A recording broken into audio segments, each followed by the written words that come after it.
Agility is defined as to what successful companies do that makes them successful. We are in a world of change, and we all know that, technology and everything else. You have to recognize that and what that means for your business and adapt your business as quickly as you can to deal with those changes. If you don't, you're in for a world of trouble. Hi, everyone. Welcome to Heart Inspired, the show dedicated to highlighting individuals in their pursuit of authentic leadership. We peel back the layers to uncover the roadblocks we all face, explore the actions we can take, and how to persevere towards the best version of ourselves. It is my hope that you'll be inspired by their story and gain some insights to help you in your own journey. When you think about being resilient in business, you want to make sure you have a strategy along with the right people to help you along the way. My next guest, Peter Christian, was a founding partner and president of espi, a business consulting firm in Northeast Pennsylvania. Peter has also authored 2 amazing Amazon best-selling books, What About the Venom Problem and Influences and Influencers.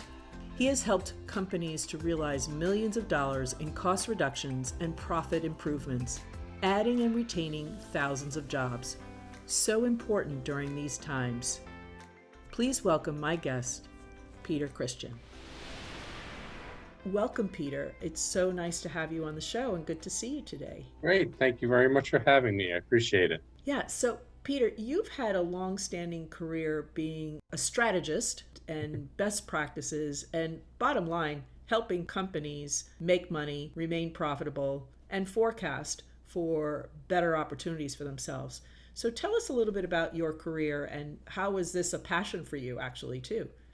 Well, it really started when I was working for Crayola Corporation, better known for the crayons and the markers that they sell for millions and millions of children throughout the country.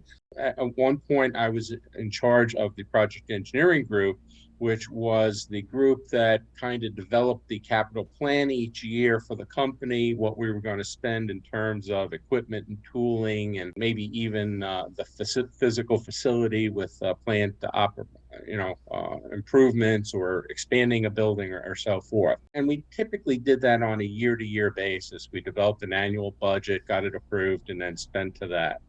And at one point, the vice president who I worked for said to me, we really need to have a strategic plan. We did as a company, but it wasn't to the detail that they want. It was very, I wouldn't say nebulous, but very general. And he wanted more specifics because what he said is, it's nice to know what we're going to be doing this coming year, but quite honestly, the executive staff really wants to know, looking outward, what the next 2, 3, maybe even 4 years is going to look like. So we can anticipate, realizing things are going to change, okay, particularly after you get past probably the year 2, but at least it gives us some idea as to how many millions of dollars we're going to be on the hook for and what we're going to be looking for. So I got into that and developed the first operational strategic plan for the company.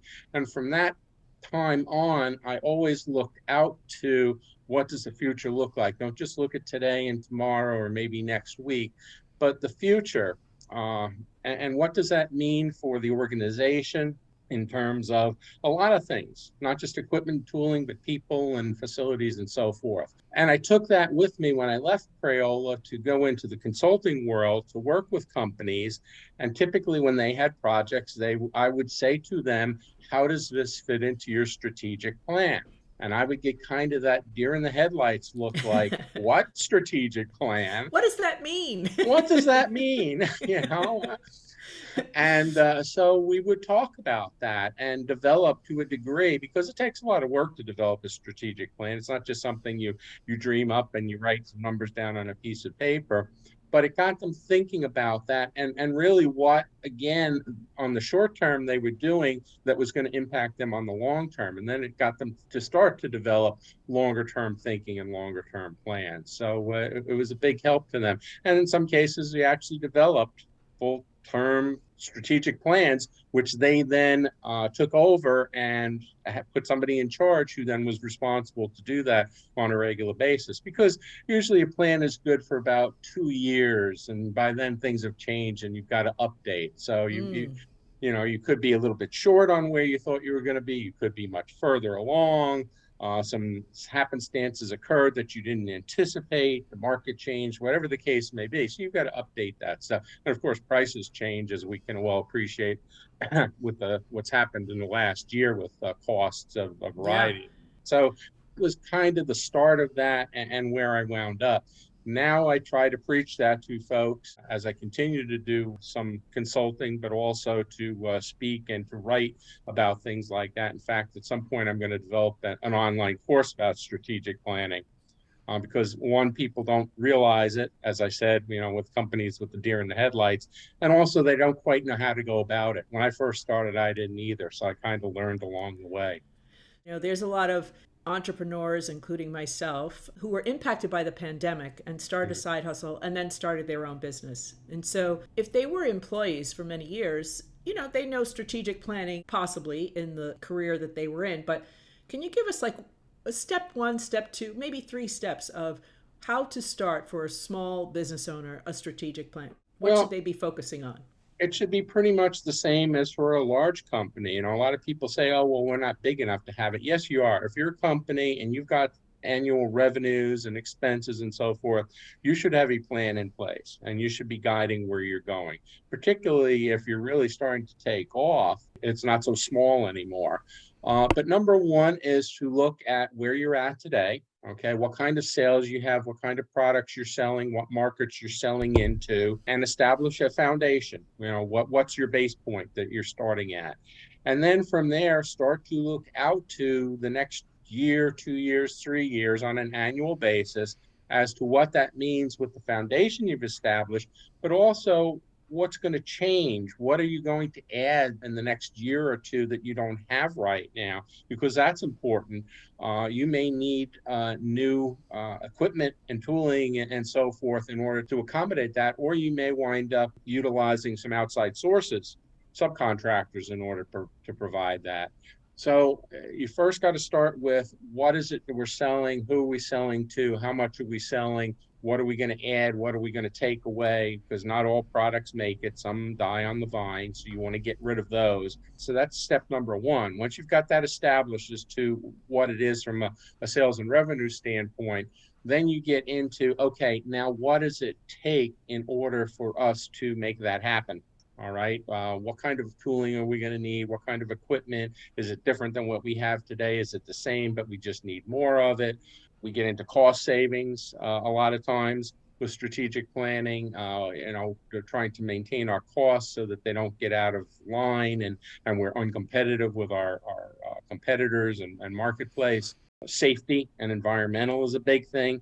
There's always rules and regulations on that. So you have to stay up with the latest and greatest rules and regs on that and accommodate things such as noise and maybe fumes and so forth for your workers. So you put that together and then you run it past everybody to make sure, do the sanity check on it. While you've developed it, and you've got what you think is all the information, you may have missed something or you may have overstated something. So you do a sanity check and have people critique it. And then once they have, and you feel you've got a pretty good plan in place, then you take the first part of that, year number one, and you make that your annual plan, and off you go.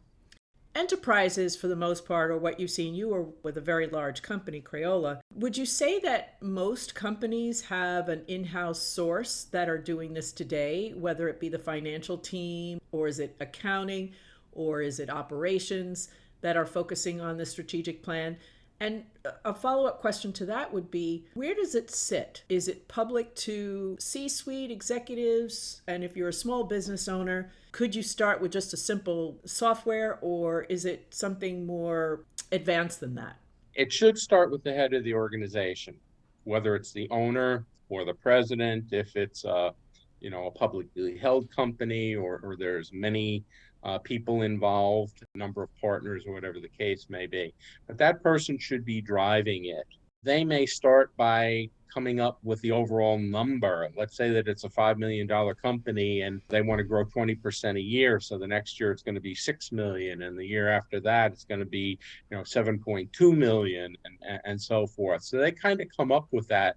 And then they hand it off to folks that are in charge of the sales and revenue side to come up with, okay, what does that new $6 million figure mean in terms of sales, because not everything is going to go equally. I'd be amazed if it did. Yeah. You've got some products that certainly are going to take off, and others that, like I said, are going to die on the vine, Yeah. and new Yeah. things are going to enter and so forth. So what does that mean? And they're going to put that together, and then they in turn are going to hand off to folks like myself, who are going to say, okay, what does that mean then from a support standpoint in order to make this stuff happen? What are we going to have to do? And also, again, all sales are not even. What you sell in January is not necessarily the same that you're going to sell in August or September or whatever. You're going to have seasonality depending on what you sell. I was in Crayola. Our big times of the year were, around, I would say, May, June, when we were restocking schools. Mm-hmm. And also the stores for the back to school. Even then they're thinking about getting that, because you see those ads come out pretty fast about back to school and Oh my getting your gosh. supplies. Yeah, It seems like it comes out earlier and earlier. I know. And then there's a bit of a lull, and then you get the second wave, which is the Christmas season. Okay, we were in consumer goods. People buy gifts for each other and for their children, and they buy crayons and markers and coloring sets and paints and all that. So then we were stocking the stores up to get ready for that. So because by Halloween, all of a Yeah. sudden the Christmas displays are up Oh, and they're pushing and selling and all that stuff. craziness. So we had, two very large, even though we weren't selling at that point, or the stores weren't selling, I should say, we were, because we were supplying to them to stock them up, so that when they started their promotions and sales and so forth, they had that stuff in inventory, and it was available to their consumers to buy. Aside from just having that planning from the top and everything else, Mm-hmm. it also has to do with whatever your product or your service is. You have to be mindful of the season so that you're going to have the highs, the lows, and everything else. If there's a startup, they're talented in what they do, whether it be an artist or someone who makes something, widgets, whatever it is, and they're Mm-hmm. selling it. What suggestions or recommendations do you have for a startup that may not be familiar with strategic planning? Should they start with maybe just a spreadsheet? Well, get somebody who knows what they're doing. Find a professional who's been Okay. involved, can demonstrate, can show them what he or she has done in the past for the company that he worked for, or consulted to, or whatever the case may be, so that they have confidence that they're going to get something good. That person knows to ask the right questions. And then it's their responsibility to provide good information to that individual so that they can take and translate it into a plan that makes sense. And again, and I think I mentioned this, as a consultant, I did this for a couple of companies who didn't do it, who were also very large, okay, but hadn't done it up to that point. And they put somebody in charge on their side who was learning the process, and then could take it over, and then drove it after the first one was in place and successful, and so forth. So Hmm. you learn from it, and then you can take it over. And again, you may still need that person on occasion to do some work, which is perfectly fine. We all use outside people on occasion for a variety of different things. Yeah. So you can draw off of that person if you have questions or some concerns about something, or you kind of forgot a concept or whatever the case may be. And you get better and better at it until hopefully at some point you're big enough that, one, you understand, you know what to do, you've got the people in place, and then you're pretty much taking it over and Yeah. running it yourself. So you don't have That's to know it all to begin with, particularly if you're not particularly adept at that and have never done it before, and you go, where do I start? Get a good professional yeah. to help you, and then go And it's from there. important to have that in place, because just to go, I'm going to start a business and here's how I'm going to do it, and then have no structure, you're just driving without a vision. So, Peter, you've written best-selling Amazon books. Tell us about your books. Well, there are two. The first one is entitled, What About the Vermin Problem? And it's actually a question that was asked to me during one of my consulting experiences with a company. So I thought it was a catchy title, and it's also part of the book. There's a section about it. But that one was written based on, as I was going through, both as a working person in a company And also, when I then consulted with a number of different companies, there were some things that happened that, every day you've got new occurrences and things, but things that struck me that I said, that's really interesting. I think people will be interested to hear about that. Someday that needs to be in a book. So I collected those experiences, and there are a ton of them that not all of them made the book. 12 of them did. When I retired, because I am supposedly retired, even though I'm pretty busy, I sat down to actually write about these experiences. I said, well, there's no more excuses, work's not in the way, so here I go. And I wrote about it. I then got together with the person after I had written it who told me all the things I did wrong about putting the book together. But we kind of organized it into sections about very good experiences that I had with companies, and it worked out well for myself and the companies. Not so good experiences where they had some problems and they struggled because of commitment or whatever the case may be. And some that turned out to be not very good experiences for both of us, where they just didn't listen, they didn't commit to what they wanted to do, including what about the vermin problem, which was a communications issue. Again, like I said, when you're providing strategic information, you've got to communicate to people and tell them all the information that they need in order to do their job. Well, that wasn't happening. And with each segment, there's kind of a moral lesson to it. Not that I'm getting preachy, but to tell people, there's a fine line between being successful and unsuccessful. And a lot depends on the decisions we make, the actions we take. And if we go in one direction, we may be extremely successful. And if we go in a slightly opposite direction, we could have big trouble. Okay. So it pointed out what the folks weren't doing or were doing that made them successful or caused the problems that they had. So it's a heads up to people about that. So Okay. that's what that one was about. While I was doing that, the person I was working with, her name is Rena, said to me, so what's the second book going to be about? And I looked at her like, I haven't even gotten the first one done. You've already beat me up about, all the things I did wrong. What second one? She goes, well, nobody ever just writes one book. Okay. So I thought about it a bit, and I came up with influences and influencers. Title first. Okay. Because the first one, I didn't even have the title set when I started. But anyway, influences and influencers. And what I thought about is, okay, we make decisions, we take actions, we do a lot of different things.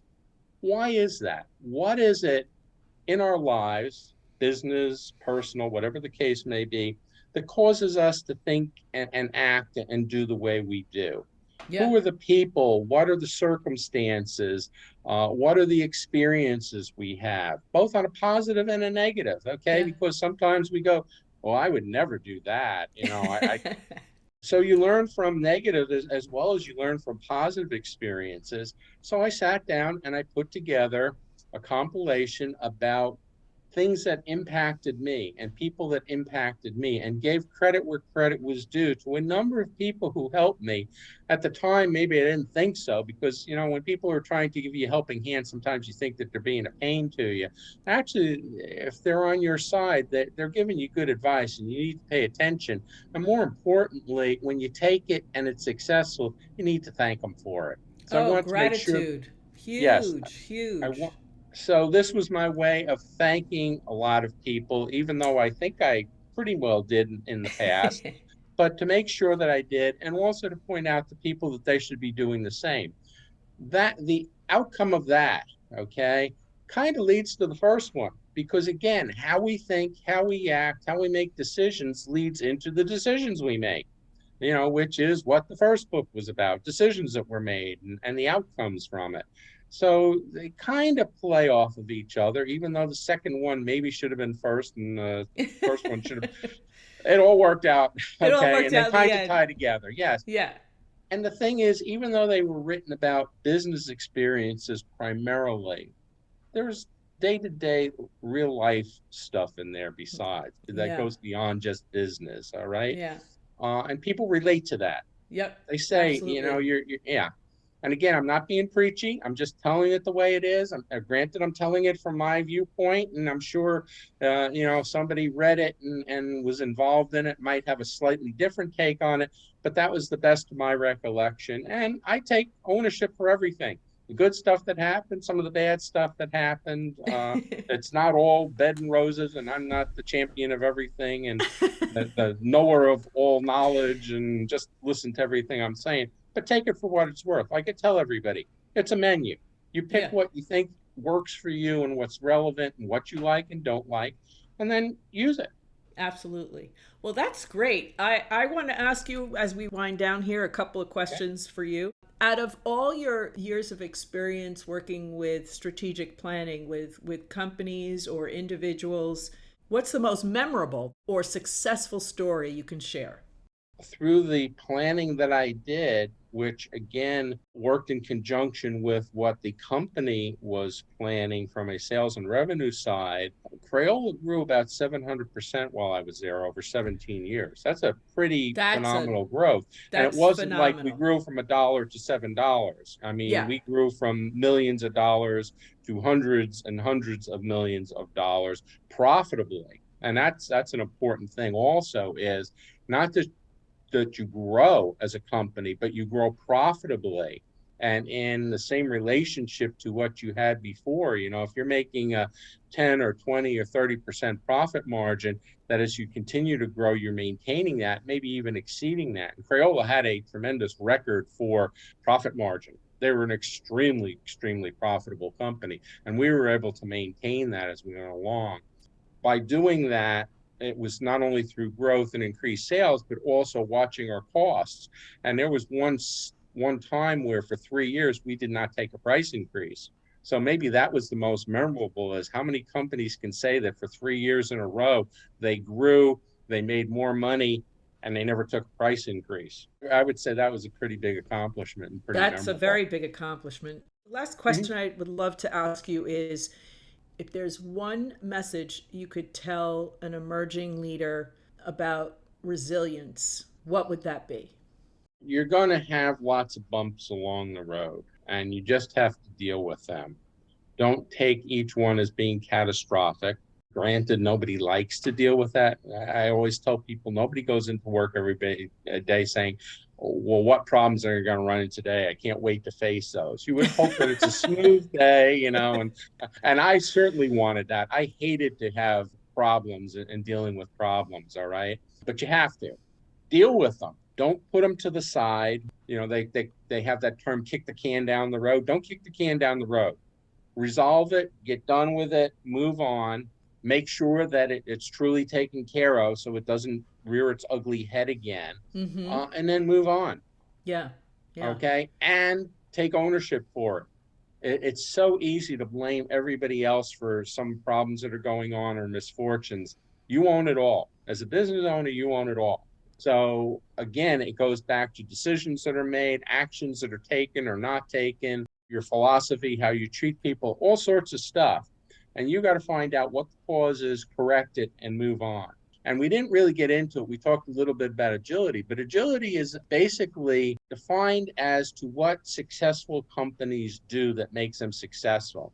And the paramount thing is we are in a world of change, and we all know that. It Yeah. change technology and everything else.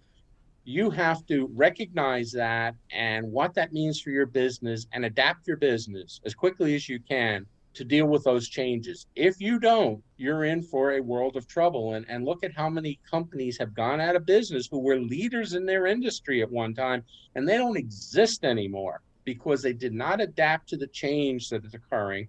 We'll take retail, for example. How many people do not buy from Amazon these days, or even Walmart, or a variety of other companies?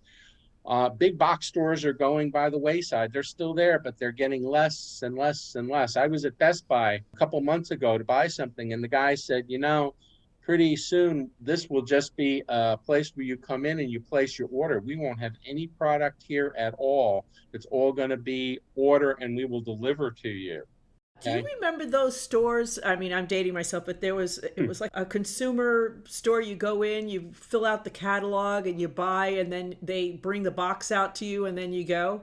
Mm-hmm. I don't Mm-hmm. remember what it was, but I saw something like that recently, and it's amazing how business is changing back to that. A lot of the big stores that we know, even Bed Bath & Beyond, they're closing more stores. Restaurants, how many restaurants and chains have closed? It can't be, well, this is how we always do it. And unfortunately, the economy and the pandemic had a lot to do with, the demise of these businesses. But I think also because they were not innovative to maybe make some changes that they could possibly make was also an impact for them. So Remember Blockbuster Video? We all went to yeah, Blockbuster to rent our videos. Blockbuster doesn't exist anymore. Now what do? We download or yeah, stream from Netflix and Hulu and Peacock and yeah, Hulu and okay. And Blockbuster again didn't recognize it until all of a sudden, boom, yeah, and their sales just dropped precipitously and yeah, they went out of business. Okay. yeah, But they were the leader. I mean, I remember going to Blockbuster. yeah, me too. Okay. Yeah, Many times. Of course, I yeah, was unfortunately because they only had so many items that you could get and you'd have to wait sometimes for it. Now you don't have to wait for anything. You go click, exactly. click, and Yeah, off you go and you're watching a program, yeah. Well, Peter, this has been very informative. I had the good opportunity to help in my past, Mm, help new startup independents. So I had a little bit of experience. Well, not a little bit. I had a few years of experience in helping them and consulting with them, building their business. So I had a little bit of a leg up when I started mine. But it's important to have a good ally to help you in this. And so I'm very grateful that you came on and shared your wisdom, thank and you. you and I are aligned in that we are there to help people so that Yes. they can have a leg up on how they can still remain successful. And So hopefully they'll pass it on in turn. that's right. Paying it forward is so Pay it forward. important. Pay Exactly. it forward. Yep. Well, we will make sure that for the listeners, we will have Peter's books in the show notes so that you can pick them up. They are available on Amazon, and all of his contact information will be there as well. Peter, thank you so much for being on the show today and sharing your words of wisdom. We greatly appreciate it. It was my pleasure. Again, thank you very much for having me. Be well. You as well. Thank you again for listening. We'll be back soon with a brand new episode of the Heart Inspired podcast. Until then, I'm your host, Michelle Delgado. I welcome you to support the show by rating us on Apple, Spotify, or wherever you listen to your podcast. To learn more about HeartMetrics Consulting, book a strategy call by visiting the website at heartmetrics.com.